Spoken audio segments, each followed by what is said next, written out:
Hello friends आपे को तालारे मिदटांग सान्ताली application आगु कतें सेटेर आकाना जहाँ दो एकाल गे लाक्ति कान ताबोना से लाक्तियाना नोआ एप्लीकेशन माध्यम ते ऑलचिकी बोन चेद दाड़ेया आर ओना सावते गिद्रा कोहों बोन सेड़ा हचो दाड़ेया कोआ तबे देला एप्लीकेशन रेना भितरी बोन नेल लेगे।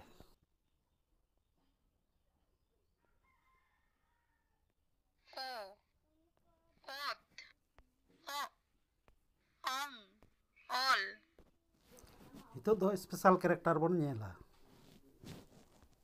टुडा गल्हा टुडा मु गल्हा टुडा रेला फरका अहत हितो दो वॉच एंड रीड ओड़ा ओत ती ओ गेल ओंग बोलोंग ऑल लुतुर हितो दो लेट्स राइट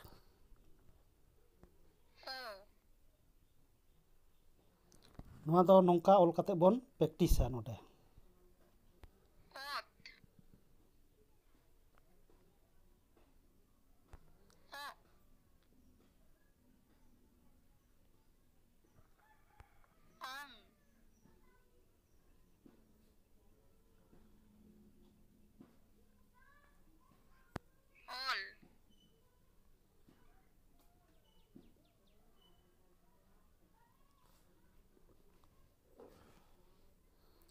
ᱯᱚᱨᱮ ᱫᱚᱵᱚᱱ ᱵᱮᱠ ᱞᱮᱜᱮ ᱵᱮᱠ ᱯᱚᱨᱮ ᱱᱤᱛᱚᱜ ᱫᱚ ᱱᱟᱢᱵᱟᱨ ᱵᱚᱱ ᱧᱮᱞᱟ सुन मीत बार पे पुन मोड़े तुरुई एआई इरल अरे गेल नितोग दो एनिमल्स डांगरी कुल सेता सुक्री सादोम नितोग दो बर्ड्स तितिर गिदी उड़ीद पांझाड़ मारा नितोग दो फ्रूट फ्रूट बन नेला कायरा अंजीर कांठाड़ तरमुज पिफा नितोग दो वेजिटेबल बन नेला कोंढा बेंगाड़ पोत बिलती आलू नितोग दो कलर्स बन नेला आरा सासांग हरियर बेंगाड़ रंग लील नितोग दो फैमिली बन नेला को दादा हड़ाम दीदी बूढ़ी गोड़म हड़ाम गोड़म बूढ़ी आपात नितोग दो बॉडी पार्ट्स बन नेला बोहो ऊप मेद लुतुर मोचा नितोग दो इंसेक्ट बन नेल कोआ बाइट टुइलू येले पिपिड़जांग आशोला रो नितोग दो बेसिक बन नेला जोहार गे सागुन सेता सागुन निद चेद लेका मेनामा नापाय गे नितोग दो ग्रीटिंग्स बन नेला चेद ताम ᱧᱩᱛᱩᱢ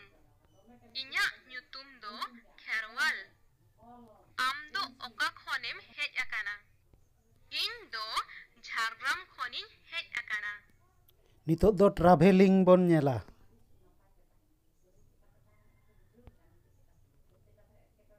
स्टेशन दो ओकारे ᱤᱧ स्टेशनिñ चालाआ ᱤᱧ दो चिकाते ओंडेñ सेटेरोआ आम दो ओकारे मेनामा नितोग दो इमरजेंसी गड़ो आम की गड़ो दाड़ेयाम इᱧᱟᱜ पुइसा बैग आद अकाना इᱧᱟᱜ झोला कुमड़ो अकान तिᱧा बया को नोआ एप्लीकेशन नेल काते चेक लेका पे बुझाव केत ताबोना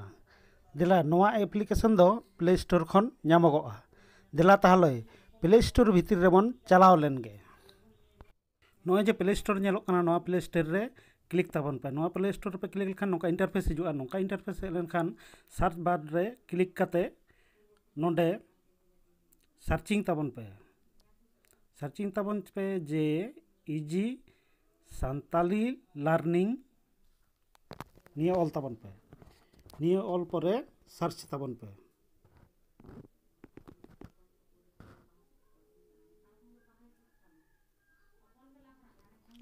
नोआ सर्च लेखान गे तीना गान एप्लीकेशन मेना ओंकाना नोंडे हिजुआ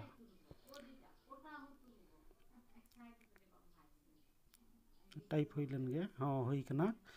हाँ नोंडे ओनाटा सेकेंड रे जहाटा एप्लीकेशन नेलोक कना ओनाटा रेबन क्लिका ओंडे क्लिक लेखान हाँ नोंका इंटरफेस हिजुआ नोंका इंटरफेस हेज लेनखान हाँ जे इᱧ जे नोंका हेज कना इन दोኝ इंस्टॉल कदा ओना खातिर नोंका हेज कान तिᱧा भाई को आपे दो नोंडे खन क्लिक करते इंस्टॉल ताबन पे इंस्टॉल परे जहाँ परमिशन लगा परमिशन एम ताबन पे आदो नोंडे खन दो बኝ ओपन दा ताहले हांडे एप्स रे चलाव कते गिñ ओपना बैक लगिñ नोंडे खन दो बैक परे सुजे एप्लीकेशन तेन चलाव लेन गे एप्लीकेशन रे क्लिक कते हाँ नोंका इंटरफेस हिजुआ नोंका इंटरफेस हेज लेनखान ना लेट स्टार्ट जहाँटा नेलोक कना ओना रेबन क्लिका ओंडे बन क्लिक लेखान गे हाँ नोंका भितरी इंटरफेस नेम ᱧᱟᱢᱚᱜᱼᱟ ᱱᱚᱜᱼᱚᱭ ᱡᱮ ᱚᱞᱪᱤᱠᱤ ᱢᱮᱱᱟᱜᱼᱟ ᱱᱚᱣᱟ ᱨᱮᱵᱚᱱ ᱠᱞᱤᱠ ᱞᱮᱠᱷᱟन ᱜᱮ ᱱᱚᱰᱮ ᱮᱞᱯᱷᱟᱵᱮᱴ ᱥᱯᱮᱥᱟᱞ ᱠᱮᱨᱮᱠᱴᱟᱨ ᱚᱱᱟ ᱠᱚ ᱩᱰᱩᱝᱚᱜᱼᱟ ᱚᱱᱟ ᱠᱚ ᱚᱸᱰᱮ ᱠᱷᱚᱱ ᱧᱮᱞ ᱛᱟᱵᱚᱱ ᱯᱮ ᱵᱚᱭᱦᱟ ᱠᱚ ᱱᱚᱣᱟ ᱮᱯᱞᱤᱠᱮᱥᱚᱱ ᱤᱱᱥᱴᱚᱞ ᱠᱟᱛᱮ ᱟᱯᱮ ᱱᱚᱣᱟ ᱨᱮᱱᱟᱜ ᱯᱷᱤউᱪᱟᱨ ᱯᱩᱨᱟᱹᱴᱟ ᱯᱮ ᱧᱮᱞ ᱫᱟᱲᱮᱭᱟᱜᱼᱟ ᱤᱧ ᱛᱚ ᱯᱩᱨᱟᱹᱴᱟ ᱵᱟᱹᱧ ᱩᱫᱩᱜ ᱫᱟᱲᱮ ᱠᱟᱜ ᱯᱮᱭᱟ ᱠᱤᱪᱷᱩᱴᱟᱧ ᱩᱫᱩᱜ ᱠᱟᱜ ᱯᱮᱭᱟ ᱟᱫᱚ ᱟᱯᱮ ᱱᱤᱡᱮᱛᱮ ᱤᱱᱥᱴᱚᱞ ᱯᱮ ᱤᱱᱥᱴᱚᱞ ᱠᱟᱛᱮ ᱯᱩᱨᱟᱹ ᱱᱚᱣᱟ ᱨᱮᱱᱟᱜ एप्लीकेशन पे नेल दाड़ेया बया को नोआ वीडियो जदि पे कुसी का ताबोना ताले लाइक कमेंट ताबन पे और बेसी बेसी शेयर ताबन पे जहाते नोआ वीडियो सनाम हर कोठेन सेटेरोग मा और जहाय नोआ चैनल रे ना पे हेज अकान दो उनको दो सब्सक्राइब ताबन पे और पासे रनांग बेल आइकन रे क्लिक काते ऑल नोटिफिकेशन ऑन काताबन पे जाते परेर वीडियो अपलोड तोरा आपे कोठेन सेटेरोग मा ताहले नोआ वीडियो तो नोडे गेñ मुचाद केद तिñा जोहार।